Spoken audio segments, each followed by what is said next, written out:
নমস্কাৰ বন্ধুসকল, মোৰ আন এটা ভিডিঅ'লৈ আজি আপোনালোকক সকলোকে আদৰণি জনাইছোঁ। আজি আৰু এটা নতুন বিষয়বস্তু লৈ আজি আপোনালোকৰ সন্মুখত উপস্থিত হৈছোঁ।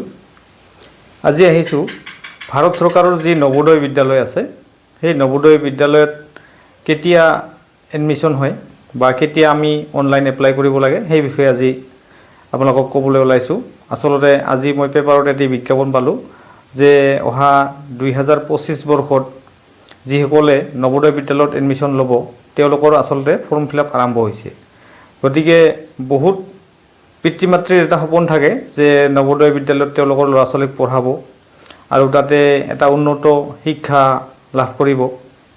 বিশেষকৈ যিখিনি অভিভাৱকৰ আচলতে আৰ্থিকভাৱে পিছপৰা, যিহেতু নৱোদয় বিদ্যালয়ত সম্পূৰ্ণ বিনামূলীয়াকৈ পঢ়া শুনা কৰোৱা হয়, গতিকে আৰ্থিকভাৱে পিছপৰা অভিভাৱকখিনিৰ এটা ডাঙৰ সপোন থাকে যে মোৰ ল'ৰা যাতে নৱোদয় বিদ্যালয়ত পঢ়ি এজন উচ্চ শিক্ষিত মানুহ হ'ব পাৰে। গতিকে বন্ধুসকল, আজি আহিছোঁ এই বিষয়ে ক'বলৈ। নৱোদয় বিদ্যালয়ত ষষ্ঠ শ্ৰেণীত কাৰণে যিটো ভৰ্তি পৰীক্ষা হয়, সেয়া তাৰ কাৰণে অনলাইন এপ্লিকেশ্যন আৰম্ভ হৈছে। আচলতে প্ৰত্যেকখন জিলাতে এখন নৱোদয় বিদ্যালয় আছে। আমাৰ বঙাইগাঁও জিলাত যিটো শিৱনশিৰাৰ ওচৰতে এখন নৱোদয় বিদ্যালয় আছে, ঠিক তেনেকৈ চিৰাঙতো আছে। প্ৰতিখন জিলাত সহশৈক্ষিক আৱাস বিদ্যালয়, আচলতে ইয়াতে ল'ৰা আৰু ছোৱালী উভয়ে পঢ়িব পাৰে।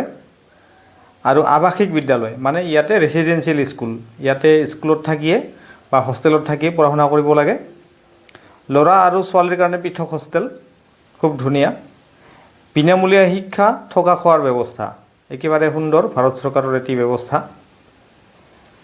নৱোদয় বিদ্যালয়ত সম্পূৰ্ণ বিনামূলীয়া থকা খোৱা আৰু শিক্ষা। প্ৰব্ৰজন আঁচনিৰ মাধ্যমেৰে ব্যাপক সাংস্কৃতিক বিনিময়, ল'ৰা ছোৱালীখিনিক প্ৰব্ৰজন আঁচনিৰ মাধ্যমেৰে এটা কালচাৰেল যিটো এক্সচেঞ্জ, সাংস্কৃতিক বিনিময়ৰ ব্যৱস্থা আছে। স্পৰ্টছ আৰু গেমছত উত্তৰণ, খেলা ধূলাত বিশেষভাৱে গুৰুত্ব দিয়া হয়। NCC, স্কাউট আৰু গাইড তথা NSSৰ জৰিয়তে ল'ৰা ছোৱালীৰ যিটো সামূহিক বিকাশ কৰাৰ সুবিধা এটা লাভ কৰে। লগতে যিটো নৱোদয় বিদ্যালয়ৰ বিগত বৰ্ষৰ ফলাফল, JEE মেইন পৰীক্ষাত 36.5% যোগ্যতা অৰ্জন কৰিছে। JEE এডভান্স 32.3% যোগ্যতা অৰ্জন কৰিছে। NEET মেডিকেলৰ পৰীক্ষাত 81.8% শিক্ষাৰ্থীয়ে যোগ্যতা অৰ্জন কৰিছে।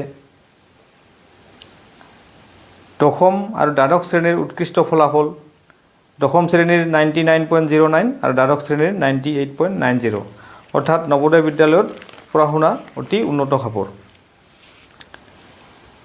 এতিয়া যোগ্যতা, যিখন জিলাত JNV চলি আছে সেই জিলাত নামভৰ্তিৰ বাবে আগ্ৰহী প্ৰাৰ্থী অৱশ্যেই 2024-25 শিক্ষাবৰ্ষত এখন চৰকাৰী স্বীকৃতিপ্ৰাপ্ত বিদ্যালয়ত পঞ্চম শ্ৰেণীত অধ্যয়নৰত হ'ব লাগিব।